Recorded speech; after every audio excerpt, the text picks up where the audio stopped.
So ang problem na to sa number 6 is y is equal to tangent to x over 1 minus cot to x. So kani siya is trigonometric ni.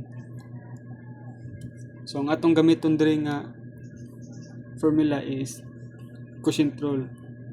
So ang atong formula is d over dx in u over v is equal to u prime v minus u v prime over v squared. So ang una tong buhaton diha is ang kani siyang u is mao ni siya kani ang numerator. So ang atong denominator is v, mao ni siya. So ang next nato diha buhaton is kuhaon nato ang derivative sa u.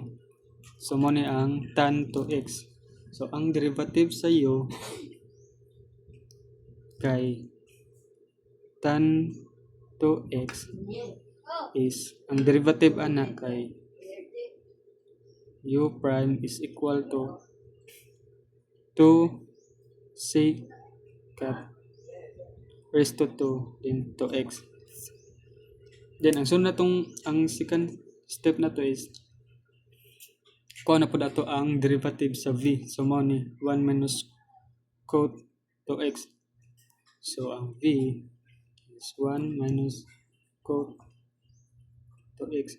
So ang derivative ana is v prime then 2 cosecant raised to 2 into x. So muna itong derivative sa v, then muna itong derivative sa u. So ang sunod na itong buhaton diha is i-apply na nato ang quotient rule. So ato ni siyang i-substitute kani mo ni siya. Ato ni siyang sundon. So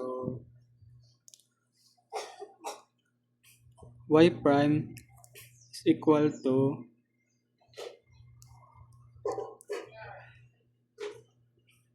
two secant raised to 2 to maong na 2 secant raised to 2 to x ni siya kay u prime man diri tas maong ni siya u prime. So mo na itong gisunod.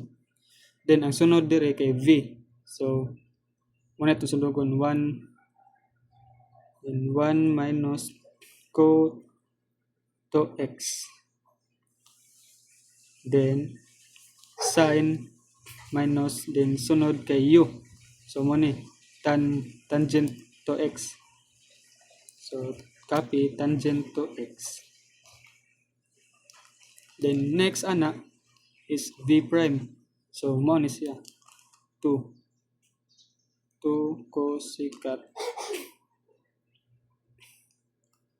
then 2x. Then ang next ana is ang iyang denominator.